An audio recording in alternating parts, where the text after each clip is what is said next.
इसी प्रश्नावली का तीसरा प्रश्न क्या कह रहा है, राधा ने रंगीन कागज से एक हवाई जहाज का चित्र बनाया जिसे आकृति में दर्शाया गया है। प्रयोग किए गए कागज का कुल क्षेत्रफल ज्ञात कीजिए। तो देखिए ये हमारा हवाई जहाज का क्षेत्रफल है। तो देखिए इसका हमें कुल क्षेत्रफल निकालना है। तो हम इसे 5 भागों में बांटे दे रहे हैं। पहला भाग ऊपर का हो गया, दूसरा, तीसरा, चौथा और 5वां भाग बराबर है। तो सबसे पहले भाग 1 का क्षेत्रफल निकालना है। तो इसके लिए हमें क्या दिए है, a बराबर 5 दिए है, b बराबर 5 दिए है और c बराबर 1 दिए है। तो इसका क्षेत्रफल निकालने के लिए हम हीरोन के सूत्र का प्रयोग करेंगे। तो देखिए भाग 1 का क्षेत्रफल निकाल रहे हैं। तो a बराबर 5 सेंटीमीटर, b बराबर 5 सेंटीमीटर और c बराबर 1 सेंटीमीटर। तो सबसे पहले अर्धपरिमाप s निकाल लें। तो क्या हो जाएगा, a + b + c बटे 2। तो अर्थात 5 + 5 + 1 बटे 2 कितना हो, 5 10 1 11 11 बटे 2। 2 का भाग देंगे तो 2 पंचे 10, दशमलव लगेगा, 2 पंचे 10, तो 5.5 आ गया अर्धपरिमाप। अब आप भाग 1 का क्षेत्रफल ज्ञात कर सकते हैं हीरोन के सूत्र से। हीरोन क्या होता है, √s, s - a, s - b, s - c। तो देखिए हम ले रहे हैं। तो देखिए s का मान कितना निकला है, 5.5 और a का मान कितना है, 5 है, b का मान 5 है और c का मान 1 है। तो हम लिख सकते हैं √5.5 गुणे पहले कोष्ठक में 5.5 - 5, दूसरे कोष्ठक में 5.5 - 5, तीसरे कोष्ठक में 5.5 - 1। अभी देखो इसका हम घटा रहे हैं।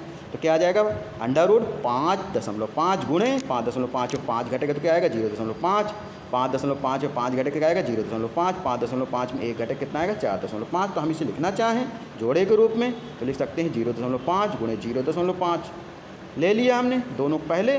फिर आपका है 5.5, इसको क्या तोड़ सकते हैं, 5 गुणे 1.1 लिख सकते हैं और 4.5 को क्या लिख सकते हैं, 0.9 गुणे 5 लिख सकते हैं। तो देखिए अब जोड़ा किसका निकल रहा है, 0.5 का और किसका निकल रहा है, 5 का। तो इसको निकाल लेंगे तो हमारे 0.5 गुणे 5 निकल आया और अंडर रूट में क्या रह गया आपका 1.1 गुणे 0.9। तो इसका गुणा कर देंगे तो क्या आ जाएगा, 11 9 99, 2 अंक में दशमलव है तो क्या आ जाएगा 0.99। क्या हुआ आपका 5, 0.5 में 5 का गुणा किया, 5 × 5 = 25, तो कितना आ गया 2.5 √0.99। अब देखिए ग्राफ में हम वर्गमूल निकाल लेंगे 0.99 का। तो कितना आया इसका वर्गमूल 0.99498। तो लिख देंगे 2.5 गुणे 0.99498। तो ये आया 2.5 गुणे, तो लगभग इसे 2 अंकों में लिखना है तो 0.99 लिख सकते हैं। इसका मल्टीप्लाई कर देंगे तो गुणा कर देंगे। तो यदि 25 का गुणा करें 9 से तो 25 नहीं 225 की 5, 22 हासिल हुआ। 25 नहीं 225 और 225 में 22 जोड़ देंगे तो कितना आ जाएगा 247। तो ये आपका कितने अंक में दशमलव लगा है, 2 1 3 3 अंक में। तो 1 2 3 2.475, ये लगभग कितना लिख सकते हैं 2.5 वर्ग सेंटीमीटर। तो भाग 1 का क्षेत्रफल निकल आया। अब देखिए भाग 2 का क्षेत्रफल। तो भाग 2 कैसा है आपका, ये किसके आकार का है, आयताकार है। तो आयत का क्षेत्रफल क्या होता है, लंबाई गुणे चौड़ाई।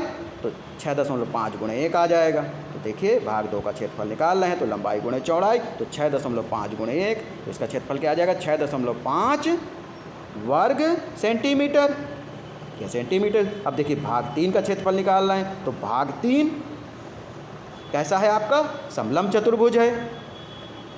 तो समलंब चतुर्भुज का क्षेत्रफल क्या होता है, 1/2 समांतर भुजाओं का योगफल गुणे ऊंचाई। तो इसमें देखिए 1/2 और समांतर भुजाएं क्या है, 1 और 2 है। इसकी ऊंचाई क्या दी है, 1 सेंटीमीटर दी है। तो अब देखिए भाग 3 का क्षेत्रफल हम निकालेंगे तो 1/2 समांतर भुजाओं का योग गुणे ऊंचाई। तो 1/2 समांतर भुजाएं क्या है, 2 और 1 हैं। तो 2 + 1 और ऊंचाई कितनी 1 है, तो 2 + 1 कितना हुआ, 3 हुआ। तो 1/2 गुणे 3 गुणे 1 क्या आया 3/2।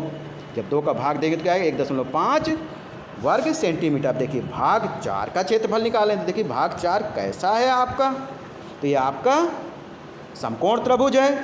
तो समकोण त्रिभुज का क्षेत्रफल क्या होता है, 1/2 आधार गुणे ऊंचाई। तो देखिए समकोण त्रिभुज का क्षेत्रफल लेंगे। इसमें देखिए समकोण त्रिभुज में क्या दिए है आपका, आधार 6 दिए है, ऊंचाई 1.5 दी है। अब इसी को रख देंगे तो 1/2 गुणे 6 गुणे 1.5, 2 का पहाड़ा पढ़ेंगे कि 6 से ज़्यादा न जाए, 2 × 6, तो ये हुआ 3 गुणे 1.5 गुणा कर देंगे 15 × 45, 1 अंक में दशमलव 4.5 वर्ग सेंटीमीटर। तो भाग 4 जो भाग 5 है वो आप भाग 4 के जैसा है, तो भाग 5 का क्षेत्रफल भरा और भाग 4 का क्षेत्रफल, तो इसका भी उत्तर क्या आ जाएगा 4.5 वर्ग सेंटीमीटर।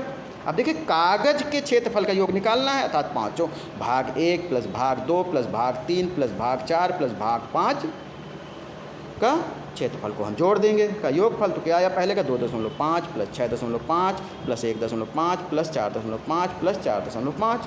देखिए जोड़ रहे हैं तो कितने हैं आपके, पाँचों में 5 हैं। तो अब इसको जोड़ देंगे तो क्या आ जाएगा आपका, ये लगभग ये आ जाएगा आपका 19.4 वर्ग सेंटीमीटर। यही आपका आंसर हो जाएगा। तो इसी प्रकार हम किसी भी सवाल को हल कर सकते हैं।